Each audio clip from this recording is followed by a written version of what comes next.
दोस्तों, स्वागत है आपका हमारे चैनल आर के वर्मा में। दोस्तों, एक दिन की बात है। शाही माली एक कंजूस व्यक्ति था। उसने अपनी बहुत सी कमाई बचाकर रखी थी, लेकिन उस धन को रखने की जगह किसी को नहीं बता रखी थी। एक दिन उसने देखा कि उसका सारा सोना गायब है, तो वह बीरबल के पास मदद के लिए भागा। बीरबल, तुमने सोना कहाँ छिपाया था? माली, बाग में आम के पेड़ के नीचे छिपाया था। मैं अपना पूरा दिन वहीं बिताता हूँ, तो मैंने सोचा कि उससे उचित स्थान दूसरा नहीं है। बीरबल, क्या किसी ने तुम्हें उसे दबाते हुए देखा है? माली, नहीं, मैं बहुत सावधान था। बीरबल ने कुछ सोचा और अगले दिन शहर के सभी वैद्यों को दरबार में बुलाया। उसने सबसे पूछा, क्या आम के पेड़ को दवा के रूप में इस्तेमाल किया जाता है? एक ने जवाब दिया, फल तो प्रयोग होता है, लेकिन पत्तों और फूलों का कोई उपयोग नहीं होता है। लेकिन एक वैद्य बोला, जड़ का भी उपयोग होता है। अभी 2 दिन पहले मैंने एक पीलिया के मरीज को ठीक किया है। बीरबल, तुम्हारा मरीज कौन था? वैद्य, एक व्यापारी हसन। बीरबल हसन से मिलने गया और पूछा, तुम्हारे इलाज के लिए पेड़ की जड़ कौन लाया? हसन, मेरा नौकर। बीरबल, उसे बुलाओ। जब नौकर आया, बीरबल ने उसे कहा, अगर तुमने सोना नहीं लौटाया तो तुम्हें फांसी दी जाएगी। नौकर ने तुरंत कबूल किया और थैला लौटा दिया। शिक्षा, लापरवाही से धन की हानि करना आसान होता है, जबकि उसे कमाना और खोए धन को पाना मुश्किल। दोस्तों, इस वीडियो को लाइक जरूर कर दें। जाने से पहले वह अपने मित्र के पास पहुंचा। उसने मित्र को एक थैली दी और कहा, मित्र, मैं तीर्थ यात्रा पर जा रहा हूं। अपनी यह थैली आपको सौंप रहा हूं। इसमें मेरी 1000 अशर्फियां हैं। कृपया इन्हें संभाल कर रखिएगा।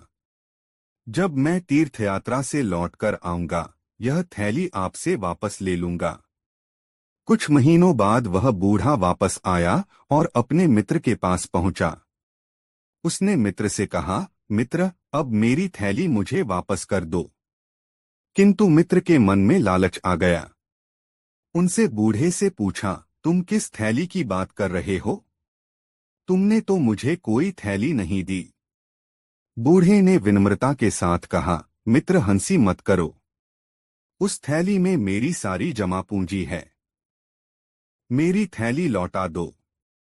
लालची मित्र ने क्रोध करते हुए कहा, कैसी थैली, मूर्ख बूढ़े! तूने मुझे कभी कोई थैली नहीं दी।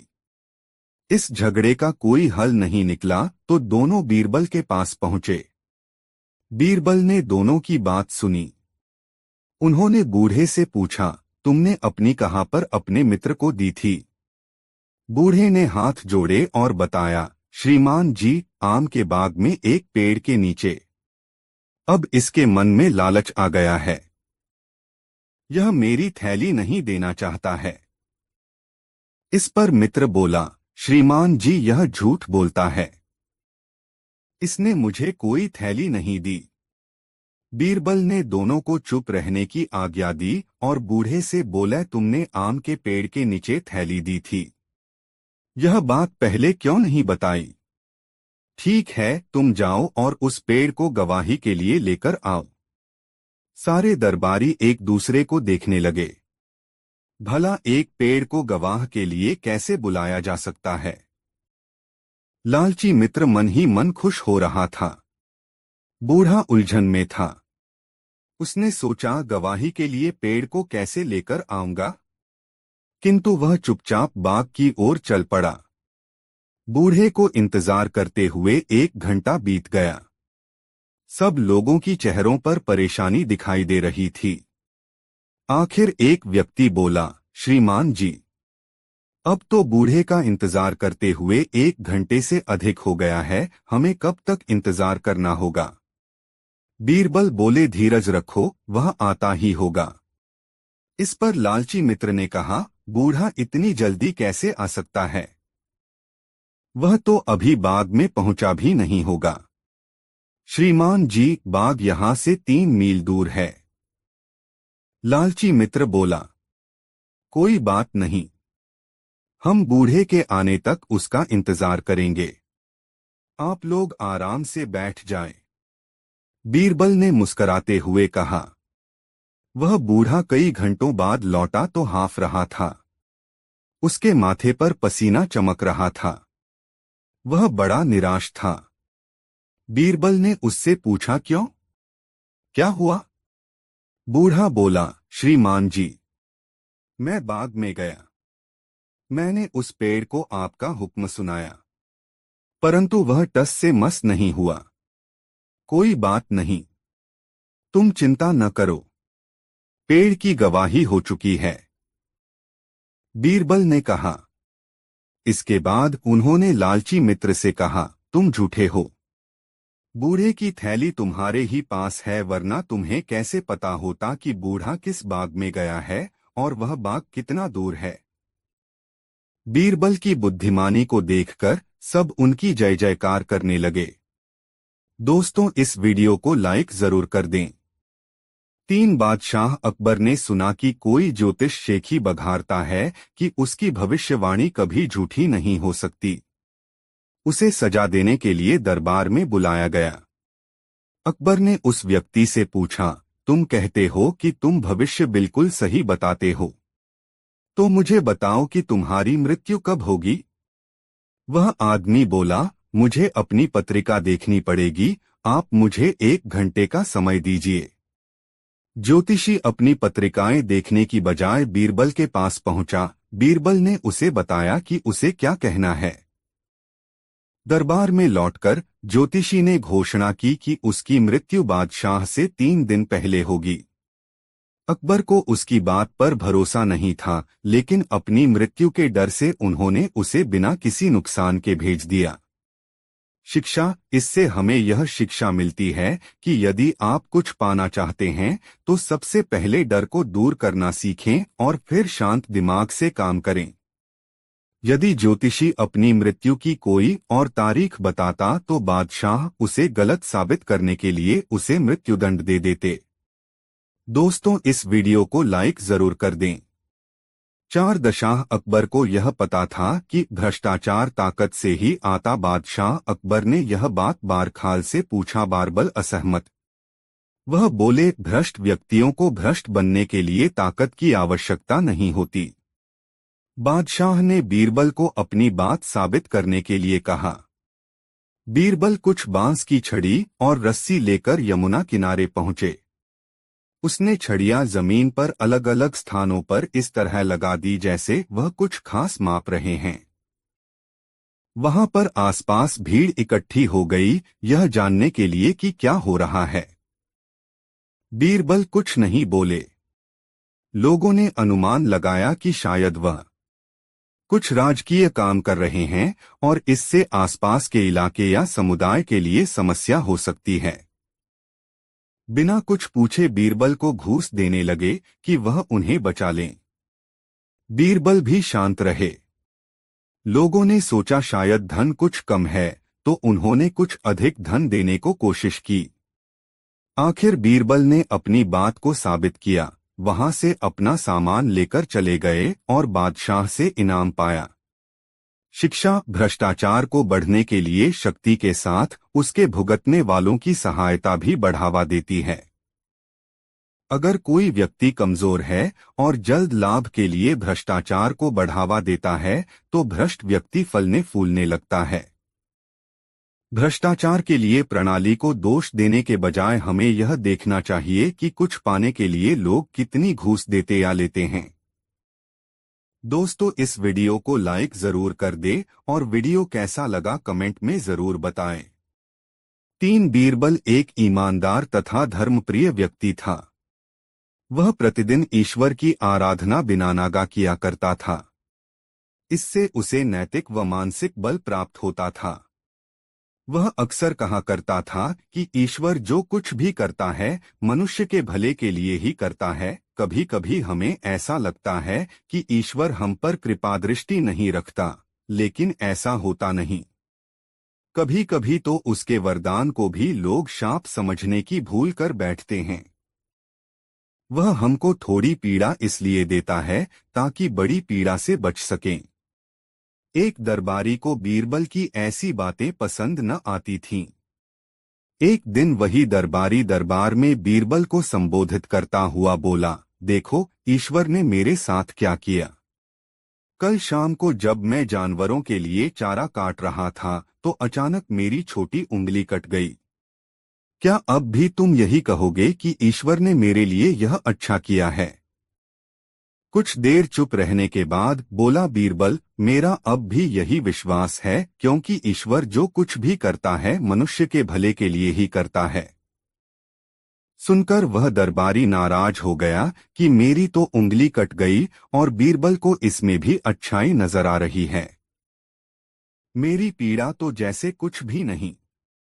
कुछ अन्य दरबारियों ने भी उसके सुर में सुर मिलाया। तभी बीच में हस्तक्षेप करते हुए बादशाह अकबर बोले, बीरबल हम भी अल्लाह पर भरोसा रखते हैं, लेकिन यहाँ तुम्हारी बात से सहमत नहीं। इस दरबारी के मामले में ऐसी कोई बात नहीं दिखाई देती जिसके लिए उसकी तारीफ की जाए। बीरबल मुस्कराता हुआ बोला, ठीक है जहां पनाह, समय ही बताएगा। अब 3 महीने बीत चुके थे। वह दरबारी जिसकी उंगली कट गई थी घने जंगल में शिकार खेलने निकला हुआ था। एक हिरन का पीछा करते वह भटककर आदिवासियों के हाथों में जा पड़ा। वे आदिवासी अपने देवता को प्रसन्न करने के लिए मानव बलि में विश्वास रखते थे। आठ वे उस दरबारी को पकड़कर मंदिर में ले गए बलि चढ़ाने के लिए। लेकिन जब पुजारी ने उसके शरीर का निरीक्षण किया तो हाथ की एक उंगली कंपाई। नहीं, इस आदमी की बलि नहीं दी जा सकती, मंदिर का पुजारी बोला। यदि 9 उंगलियों वाले इस आदमी को बलि चढ़ा दिया गया तो हमारे देवता बजाय प्रसन्न होने के क्रोधित हो जाएंगे। अधूरी बलि उन्हें पसंद नहीं। हमें महामारियों, बाढ़ या सूखे का प्रकोप झेलना पड़ सकता है, इसलिए इसे छोड़ देना ही ठीक होगा। और उस दरबारी को मुक्त कर दिया गया।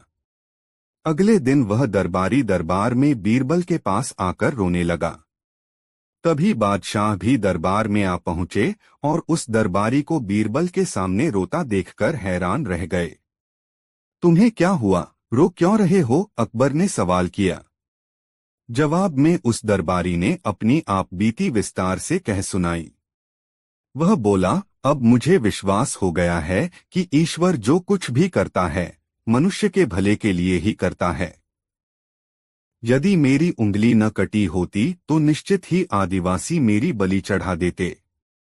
इसीलिए मैं रो रहा हूं, लेकिन ये आंसू खुशी के हैं। मैं खुश हूं क्योंकि मैं जिंदा हूं। बीरबल के ईश्वर पर विश्वास को संदेह की दृष्टि से देखना मेरी भूल थी।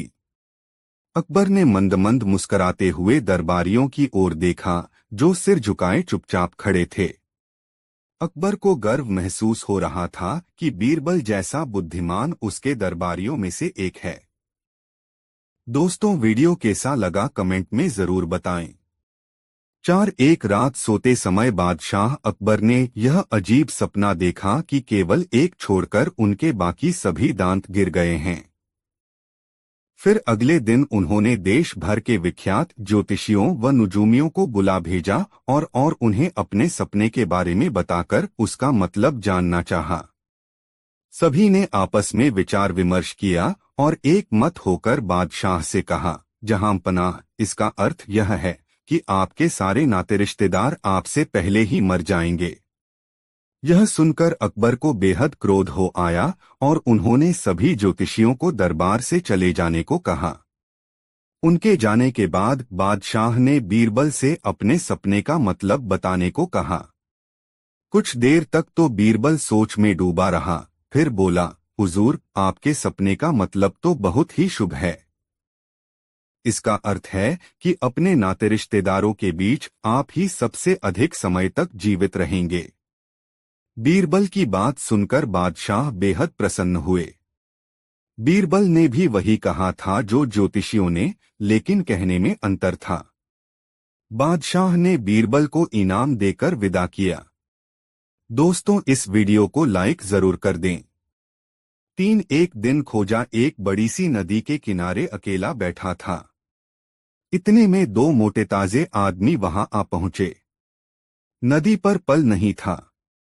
दोनों खोजा से प्रार्थना करने लगे, भाई, हम दोनों राजधानी के बड़े सेठ हैं। अगर आप हमें अपनी पीठ पर बैठाकर नदी पार करा दें तो हम आपको 1-1 रुपया देंगे। खोजा बोला, नदी का बहाव बहुत तेज है, पानी काफी गहरा है। अगर मैं या आप दोनों बह गए तो क्या होगा? कोई बात नहीं भाई, व्यापारियों के लिए जान से ज्यादा पैसों की कीमत है। एक सेठ ने कहा, इस बात की चिंता मत करो भाई, अगर हम नदी में बह भी गए तो आपको दोषी नहीं ठहराएंगे। दूसरा सेठ पहले का समर्थन करता हुआ बोला। खोजा कुछ सोच में पड़ गया। तभी पहला सेठ बोला, और रहा आपको डूबने या बहने का सवाल, तो भाई मेरे, आप जैसे गरीब आदमी का जीना मरना तो लगा ही रहता है। बिना पैसे धेले तो आप यूं भी मरे हुए आदमी के समान ही हैं। हाँ, हमें नदी पार करवाने में अगर आप कामयाब हो गए तो आपकी जेब में 2 रुपए आ जाएंगे। कल्पना करो, इन 2 रुपयों से तुम्हारा कितना काम निकलेगा। खोजा को उन सेठों की बातें सुनकर बड़ा दुख पहुंचा। उसने महसूस किया कि दोनों सेठ महास्वार्थी हैं, मुझसे मदद मांग रहे हैं, पर मेरे मरने जीने की इन्हें तनिक भी चिंता नहीं है। खोजा ने पक्का इदारा कर लिया कि इन सेठों को सबक जरूर सिखाना चाहिए। इन्हें बता ही दूं कि मरना कैसा होता है। तब उसने सेठों से कहा, जब आप इतनी जिद कर रहे हैं तो ठीक है, मैं आपको नदी पार करने के लिए तैयार हूं। उसने एक सेठ को नदी पार करा दी और उससे 1 रुपया वसूल कर लिया। जब दूसरे सेठ को पीठ पर लादकर मझधार में पहुंचा तो जानबूझकर फिसल गया और नदी में गिर गया। सेठ भी नदी में बह गया। यह देखकर उस पार खड़ा सेठ फूट फूट कर रोने लगा। खोजा भी उस पार पहुंचकर रोने लगा और मातम मनाने लगा। यह देखकर सेठ चकित होकर उससे पूछा, मैं तो अपने साथी की मौत पर रो रो कर मातम मना रहा हूं, तुम क्यों रो रहे हो भाई? खोजा बोला, मैं तो अपने दूसरे रुपए का मातम मना रहा हूं, क्योंकि नदी में सेठ के साथ वह भी बह गया है।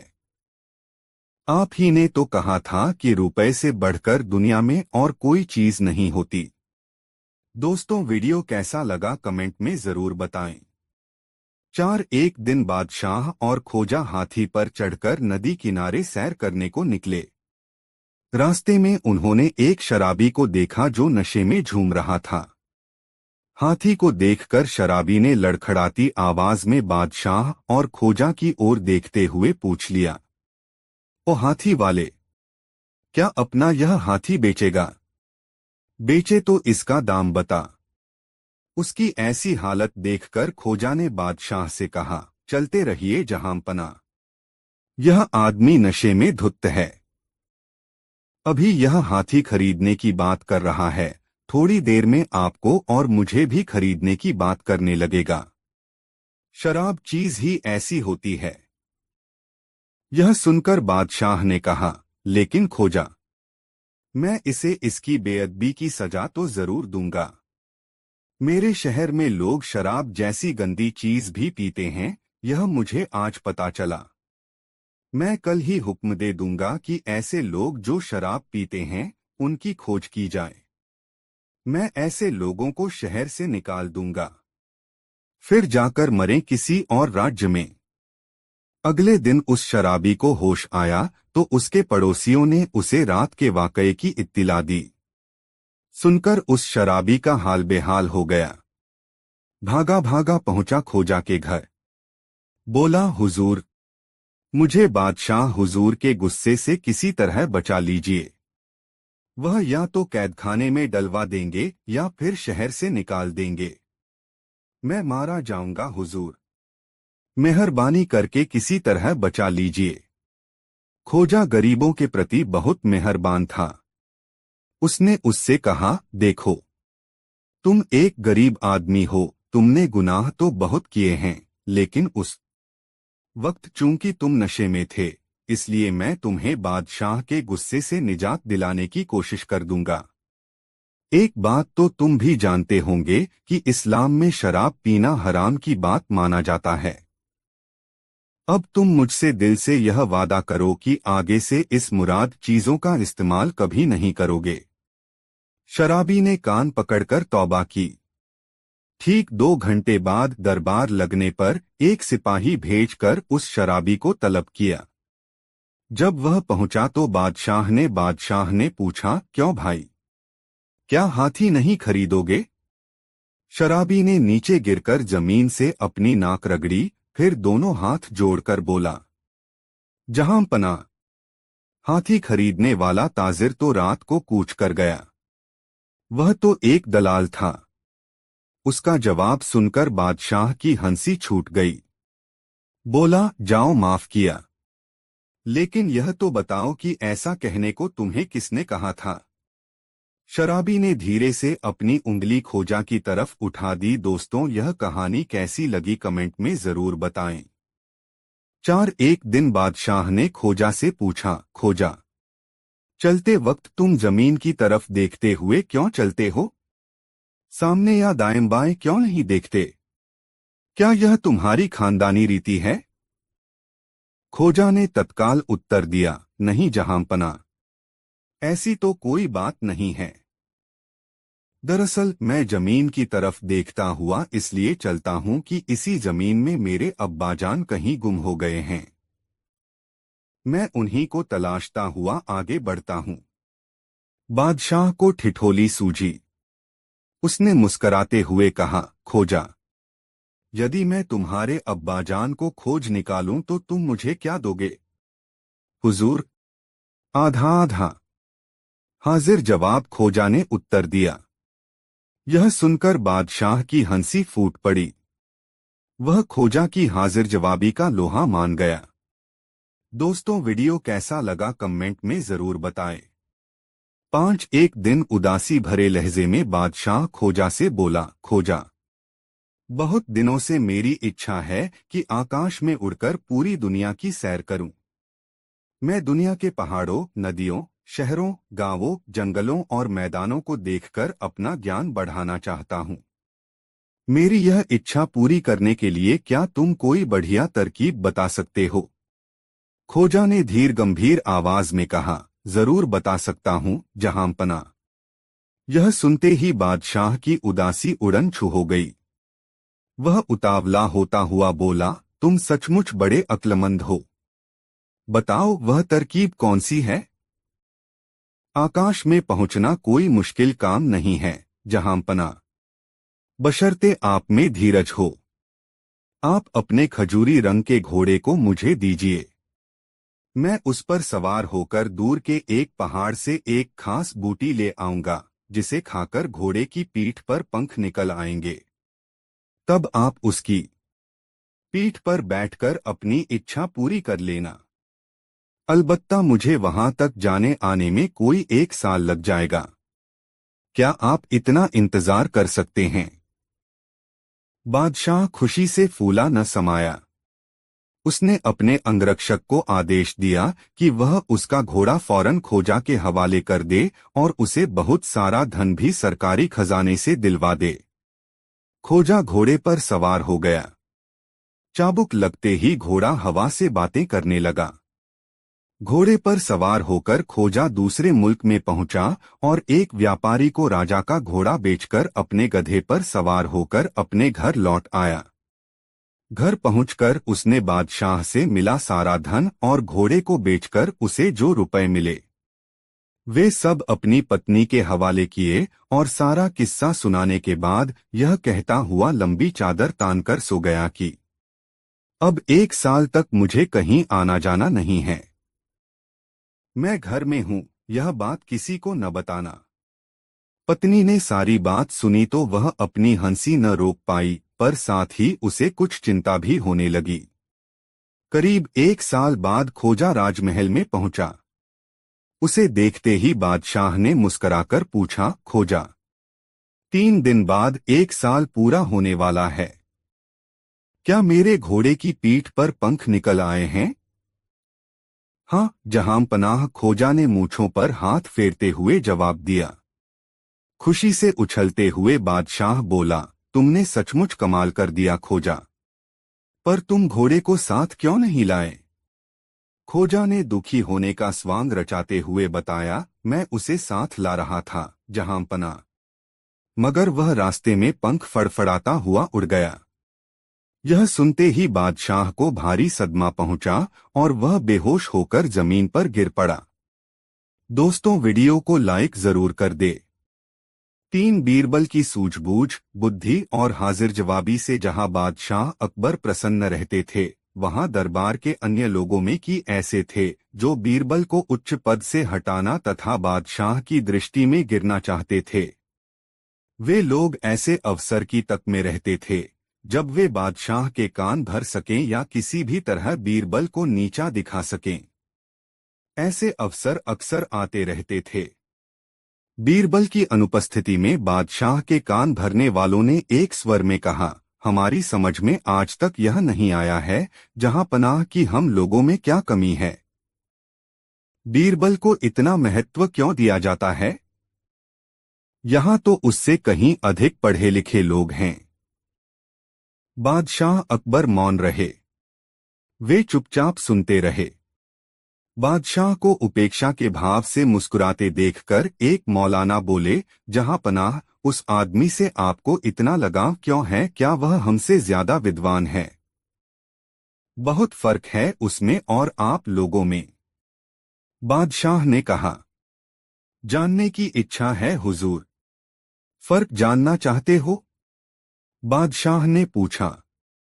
हाँ हुजूर, फर्क पता चल जाएगा। इसी समय बीरबल के पास सूचना भेज दो कि वह 7 दिनों के लिए छुट्टी पर रहें, दरबार में न आएं। तुम लोगों में जो सबसे चतुर हो वह बीरबल के स्थान पर कार्य करे। इस 1 हफ्ते में फर्क का पता चल जाएगा। ऐसा ही किया गया। उन लोगों में जो सबसे अधिक चतुर था उसे बीरबल के स्थान पर नियुक्त कर दिया गया। बीरबल को हफ्ते भर के लिए छुट्टी दे दी गई। बादशाह इम्तहान लेने का उचित अवसर और इम्तहान का विषय तलाश करते रहे। 1 सप्ताह खत्म होने को आया। 6ठा दिन था। बादशाह ने दरबारियों को एकत्र कर उनके द्वारा चुने गए उस तुर मौलाना से कहा, हमारे महल के पिछले हिस्से में कुतिया के बच्चों की सी आवाजें आती रहती हैं। देखकर आओ क्या बात है। बहुत अच्छा हुजूर, कहकर मौलाना साहब चले गए। वे थोड़ी देर बाद लौटे तो बादशाह ने मुस्कुराकर पूछा, क्या देखा? कुतिया ने बच्चे दिए हैं हुजूर, वे ही कूकू करते रहते हैं। कितने बच्चे हैं? बादशाह ने पूछा। हुजूर, मैंने तो नहीं गिने। जाओ गिनकर आओ। बादशाह ने आज्ञा दी। मौलाना आज्ञा पाकर दोबारा गए और थोड़ी देर बाद लौट आए। आते ही बोले, जहां पनाह 5 बच्चे दिए हैं कुतिया ने। मैं स्वयं गिनकर आया हूं। गिन आए? बादशाह ने पूछा। जी हां, मौलाना ने उत्तर दिया। अच्छा। बादशाह ने मुस्कुराकर कहा, फिर तो तुमने यह भी जरूर देखा होगा कि उनमें कितने नर हैं और कितने मादा हैं। मौलाना चकरा गए। हुजूर, यह तो देखा नहीं। मौलाना बोले। देखकर आओ। मौलाना तीसरी बार गए और यह देखकर आए कि बच्चों में कितने नर हैं और कितने नर हैं और कितनी मादाएं। आकर बोले, हुजूर, 2 नर हैं और 3 मादाएं हैं। अच्छा, जो नर हैं उनके रंग कैसे कैसे हैं? जी, मैंने दोनों नर बच्चों के रंग पूछे हैं। बादशाह ने कहा। जी, जहां तक याद है उनमें से एक तो काला है, एक शायद सफेद है। जरा मैं एक बार देख आता हूं। और मौलाना चौथी बार गए।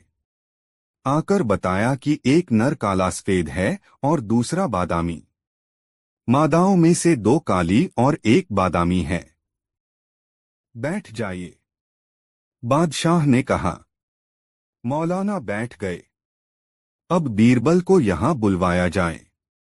बीरबल ने आते ही कहा, हुजूर अभी तो 1 दिन और बाकी है, मैं परसों अपने आप ही आ जाता। जरूरी काम है, इसलिए बुलवाया है। बादशाह बोले, सेवा बताएं। बीरबल ने पूछा। हमारे महल के पिछले भाग में अजीब सी आवाजें आती हैं, जैसे कभी कुतिया भौंकने की, कभी कुतिया के बच्चों के कूकू करने की, तो कभी गुर्राने की। देखकर आओ, माजरा क्या है, जरा जल्दी लौटना। अच्छा जहांपना। बीरबल चले गए। बीरबल जब लौटे तो बादशाह ने प्रश्न किया, क्या बात है? कुतिया ब्याई है जहांपना, उसी के बच्चे कूकू करते हैं। कुतिया गुर्राती या भौंकती रही होगी रात को, कोई बात नहीं है। वहां कितने बच्चे हैं? 5 बच्चे हैं। उनमें नरमादा कितने हैं? 2 नर, 3 मादाएं। रंग किस प्रकार का है? एक नर काला सफेद, दूसरा बादामी। मादाएं 2 काली और 1 बादामी है। बीरबल का उत्तर सुनकर बादशाह प्रसन्न हो गए। उन्हें इस बात पर गर्व था कि एक बुद्धिमान व्यक्ति उनके साथ रहता है। अपनी प्रसन्नता दबाए हुए वे बोले, तुम लोग समझ गए होगे कि तुम में और बीरबल में क्या फर्क है। क्यों मौलाना? जी। मौलाना का सिर शर्म से झुक गया। जिस काम को वह 4 बार में कर सका था और 2-2.5 घंटा लगाए थे, उसे बीरबल ने एक ही बार में केवल आधा घंटे में कर दिया था। वह समझ गया कि उनमें और बीरबल में फर्क है। बीरबल ने जो मान पाया है, वह अपनी योग्यता के बल पर पाया है। दोस्तों, इस वीडियो को लाइक जरूर कर दें। 4 बीरबल हमेशा एक बात कहते थे कि जो होता है अच्छे के लिए ही होता है। बादशाह अकबर उसकी इस बात को हमेशा गलत ठहराते थे। एक दिन तलवार को संभालते समय बादशाह की छोटी उंगली कट गई। बीरबल ने तुरंत बादशाह से कहा, चिंता न करें, जो भी होता है उसके पीछे कोई कारण होता है और वह कारण अच्छे के लिए होता है। बादशाह अकबर बीरबल की इस बात पर बहुत क्रोधित हुए और उसे जेल में डाल दिया। बादशाह ने उंगली पर पट्टी बांधी और कुछ दिन बाद मन बदलने के लिए जंगल में शिकार के लिए चल दिए। कुछ देर बाद वे शिकार दल से अलग हो गए और अचानक से कुछ आदिवासियों ने उन्हें घेर लिया, मानव बलि देने के लिए। बादशाह को बलि के बकरे की तरह बांधकर मंदिर तक लाया गया। मंदिर के पुजारी ने जब बलि देने के लिए बादशाह का परीक्षण किया हो कहा कि यह बलि देने लायक नहीं है, क्योंकि इसकी उंगली गायब है। यह जानकर बादशाह को छोड़ दिया गया। महल वापस लौटने पर बादशाह ने भगवान को अपनी उंगली कटने का धन्यवाद किया, जिसके कारण उनका जीवन बच गया। वे फौरन बीरबल से मिलने जेल पहुंचे। बीरबल, तुम्हें जेल में डालने के लिए माफी चाहता हूं। अब मैं समझ गया हूं कि मेरी उंगली का काटना मेरे लिए किस प्रकार अच्छा था। लेकिन मुझे बताओ, ईश्वर ने मुझे तुम्हें जेल में क्यों डालने दिया? यह तुम्हारे लिए कैसे अच्छा था?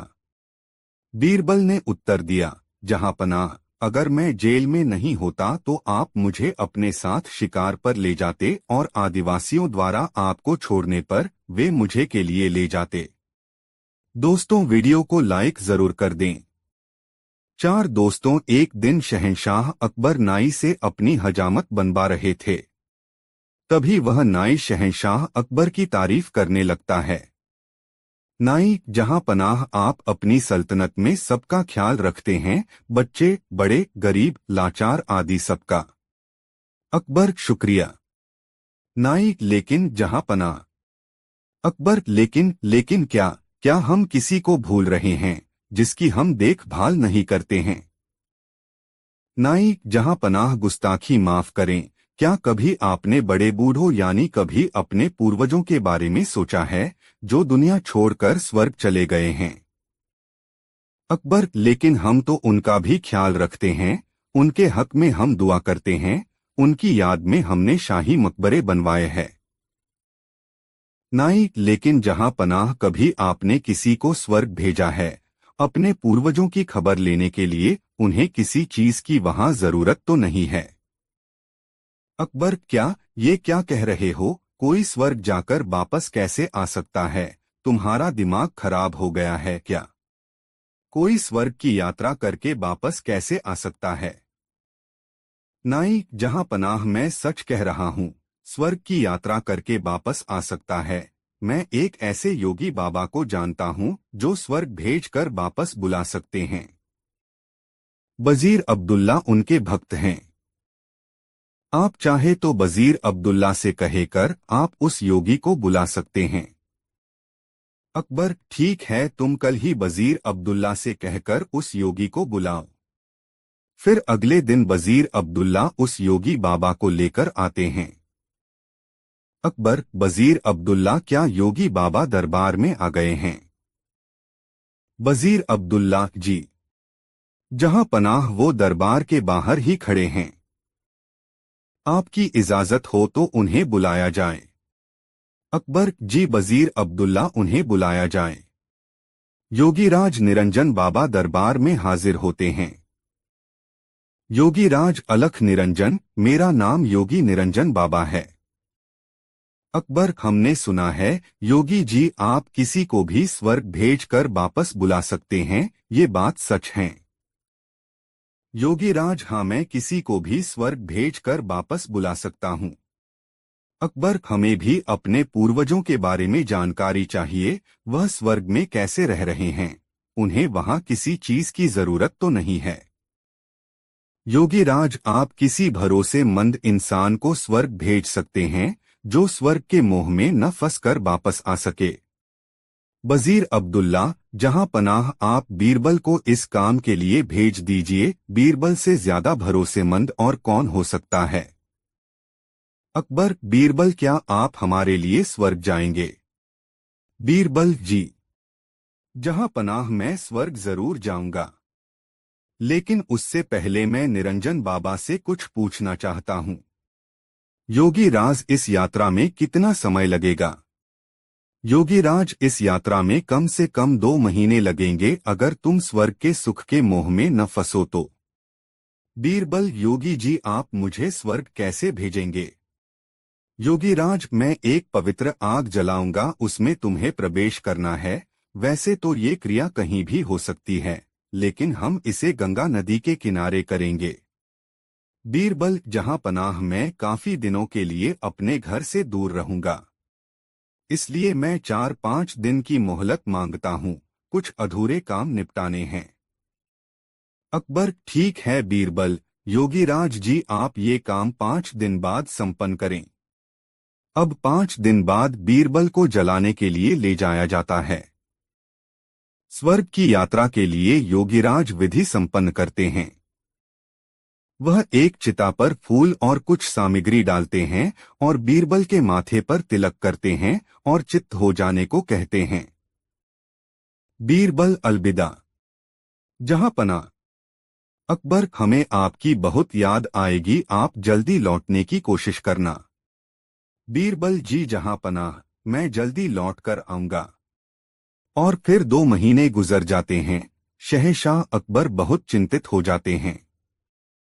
अकबर, हमें बीरबल की बहुत याद आ रही है। 2 महीने गुजर चुके पर बीरबल अभी तक नहीं लौटे, हमें बहुत चिंता हो रही है। योगीराज का क्या कहना है, कब तक बीरबल लौट आएंगे?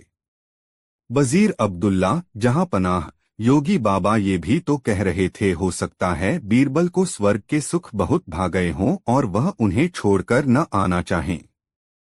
अकबर, नहीं, ऐसा कभी नहीं हो सकता है। बीरबल ऐसा कभी नहीं कर सकते हैं, उन पर हमें पूरा भरोसा है।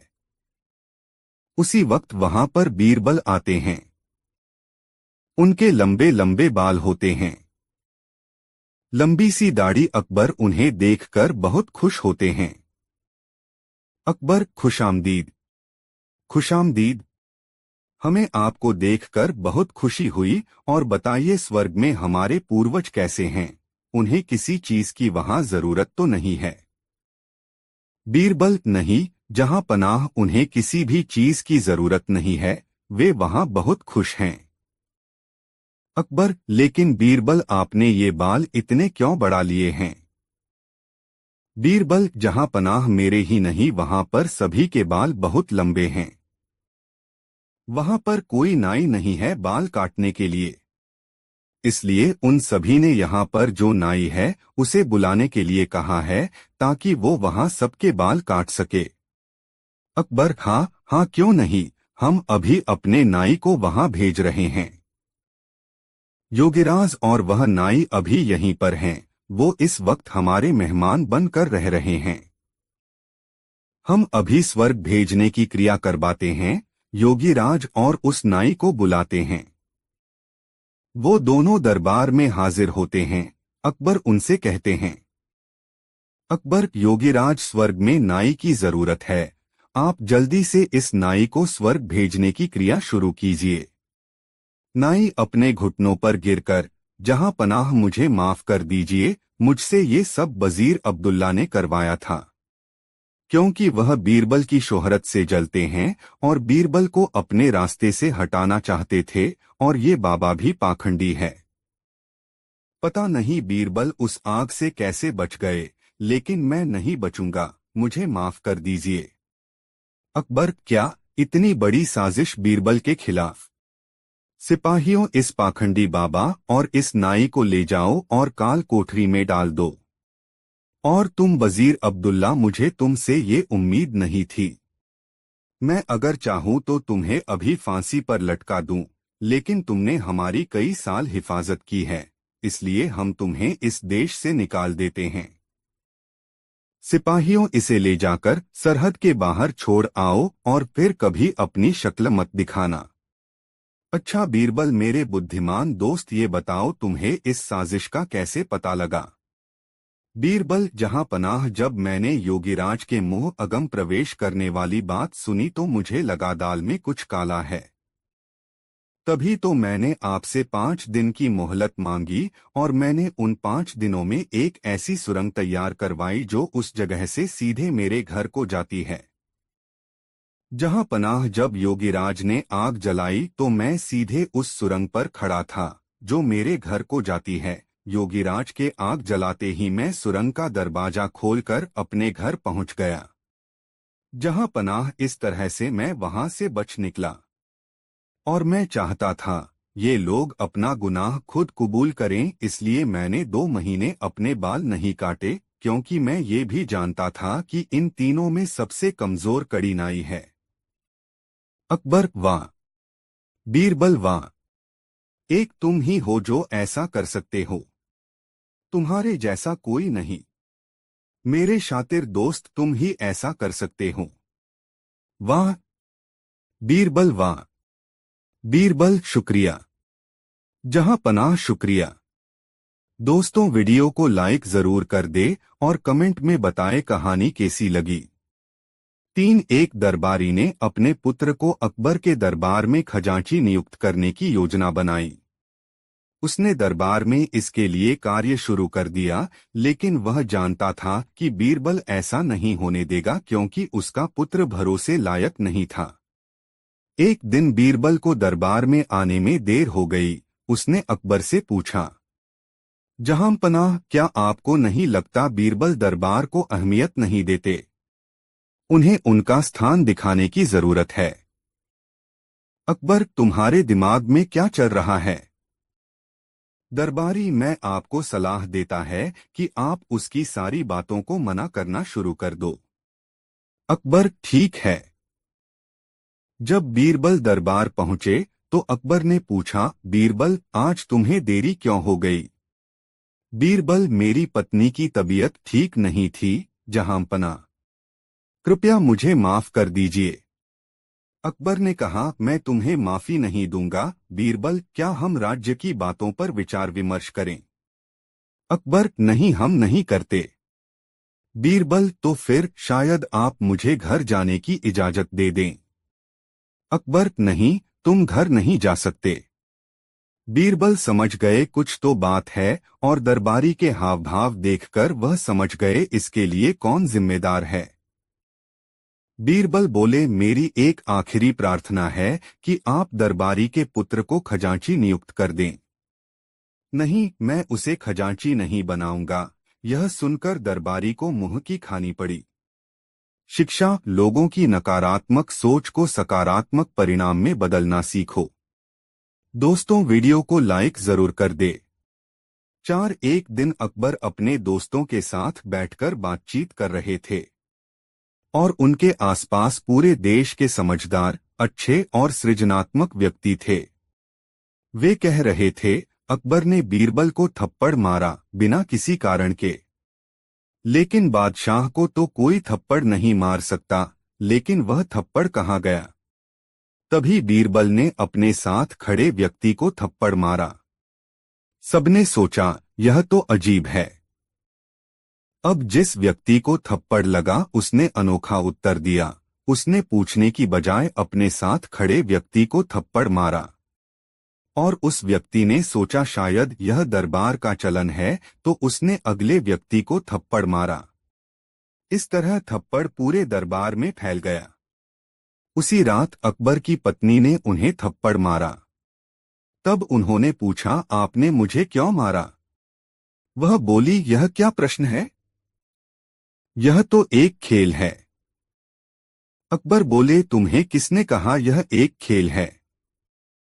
वह बोली, हमने पूरा दिन सुना कि आपके दरबार में एक अनोखा खेल शुरू हुआ है, जिसका नियम यह है कि जो आपको मारे आप उसे वापस नहीं मार सकते, आपको किसी और को ढूंढना पड़ता है। और किसी ने मुझे थप्पड़ मारा, इसलिए आपका थप्पड़ आपके पास वापस आ गया। अब खेल पूरा हुआ।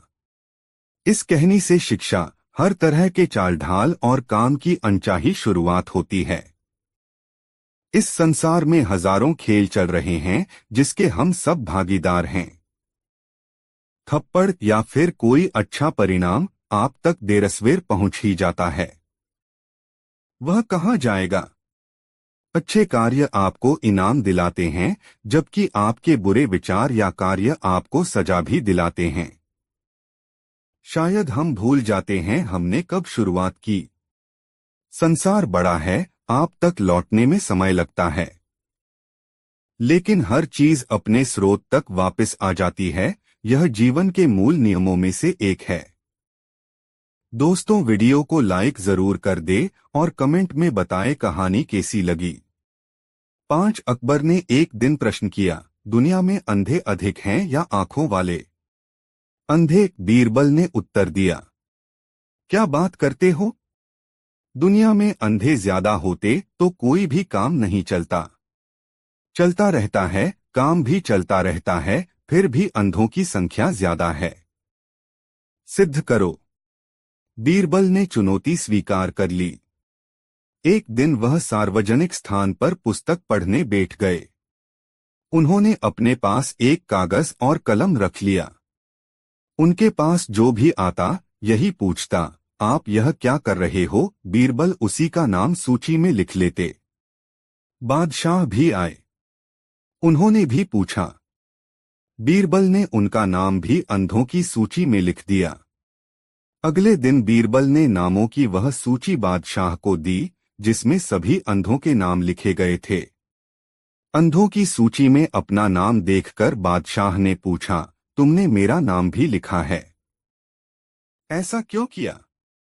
क्या मैं अंधा हूं? इस पर बीरबल ने उत्तर दिया, यह सूची कल ही बनाई थी जब मैं पुस्तक पढ़ रहा था। फिर कल सभी मिले, आप भी मिले। आपने भी अन्य लोगों की तरह पूछा कि क्या कर रहे हो, जबकि दिखाई दे रहा था कि मैं पुस्तक पढ़ रहा था, बीरबल ने बताया। बादशाह मुस्कुरा दिए। उन्होंने स्वीकार किया, बीरबल, तुमने सिद्ध कर दिया कि अंधे अधिक हैं। जी हाँ, जिनके आंखें नहीं हैं वे तो अंधे होते ही हैं। लेकिन आंखों वालों में भी अधिकांश ऐसे होते हैं जैसे इस सूची में हैं। दोस्तों, इस वीडियो को लाइक जरूर कर दें। एक दिन तुर्किस्तान के बादशाह को अकबर की बुद्धि की परीक्षा लेने का विचार हुआ। उसने एक एलची को पत्र देकर कई सिपाहियों के साथ दिल्ली भेजा। पत्र का आशय यह था, अकबर शाह, हमारे सुनने में आया है कि आपके भारतवर्ष में कोई ऐसा पेड़ उत्पन्न होता है जिसके पत्तों के खाने से मनुष्य की आयु बड़ी होती है। यदि यह बात सच्ची है तो मेरे लिए उस वृक्ष के थोड़े पत्ते भेज दें। बादशाह पत्र पढ़कर सोच में पड़ गया। फिर कुछ देर तक बीरबल से सलाह करके सिपाहियों सहित उस एलची को कैद कर एक मजबूत किले में बंद कर लिया। इस प्रकार कैद हुए उसको कई दिन हो गए तो बादशाह बीरबल को साथ लेकर उन कैदियों को देखने गया। बादशाह को देखकर उनको अपने मुक्त होने की आशा हुई, परंतु यह बात निर्मूल थी। बादशाह उनके पास पहुंचकर बोले, तुम्हारा बादशाह जिस वस्तु को चाहता है वह मैं तब तक उसे न दे सकूंगा जब तक कि इस मजबूत किले की एक दो ईंट न ढह जाए। उसी वक्त तुम लोग भी आजाद किए जाओगे। खाने पीने की तकलीफ न होगी। मैंने उसका पूरा इंतजाम कर दिया है। इतना कहकर बादशाह चले गए, परंतु कैदियों की चिंता और बढ़ गई। वे अपने मुक्त होने के उपाय सोचने लगे। उनको अपने स्वदेश के सुखों का स्मरण कर बड़ा दुख होता था। वे कुछ देर तक इसी चिंता में डूबे रहे। अंत में वे खुदा से प्रार्थना करने लगे, हे खुदा, क्या हम इस कैद से आजाद न किए जाएंगे? क्या हम इस किले में बंद रहकर परेशानी उठाने के लिए पैदा हुए थे? जैसे जैसे उनके आजाद होने की आशा कम होती गई, वैसे वैसे वे खुदा से उस किले से आजादी की प्रार्थना करने लगे। ईश्वर की इच्छा। एक दिन बड़े जोरों का भूकंप आया और किले का कुछ भाग भूकंप के कारण धराशायी हो गया। सामने का पर्वत भी टूटकर चकनाचूर हो गया। इस घटना के बाद एलची ने बादशाह के पास किला टूटने की सूचना भेजी। बादशाह को अपने वचन की याद आ गई, इसलिए उन्होंने उस एलची को उसके साथियों के साथ दरबार में बुलाकर कहा, तुम्हें पता होगा कि तुम्हारा बादशाह क्या चाहता था, और अब उसका उत्तर भी तुमने समझ लिया है। यदि न भी समझे हो तो सुनो, मैं उसे और भी साफ किए देता हूं। देखो, तुम लोग गिनती में केवल 100 हो, लेकिन तुम्हारी आह से मेरा मजबूत किला भी ढह गया। फिर जहां हजारों प्राणियों पर अत्याचार हो रहा हो, वहां के बादशाह की उम्र कैसे बढ़ेगी? बल्कि दिनोंदिन घटती ही जाएगी तथा जल्दी ही लोगों की आह से उसका विनाश हो जाएगा। गरीब प्रजा पर अत्याचार न करना और भली भांति उसका पोषण करना ही आयुवर्धक वृक्ष है, बाकी सारी बातें झूठी हैं। इस प्रकार समझा बुझाकर बादशाह ने उस एलची को उसके साथियों सहित स्वदेश लौट जाने की आज्ञा दी और उनका राह खर्च भी दिया। उन्होंने तुर्किस्तान में पहुंचकर यहाँ की सारी बातें अपने बादशाह को समझाईं। अकबर की शिक्षा को लेकर बादशाह दरबारियों सहित उनकी भूरी भूरी प्रशंसा करने लगे। दोस्तों, ऐसी और मजेदार कहानी सुनने के लिए हमारे चैनल RK वर्मा को सब्सक्राइब जरूर कर ले और इस वीडियो को अपने दोस्तों को जरूर शेयर करें। वीडियो देखने के लिए धन्यवाद।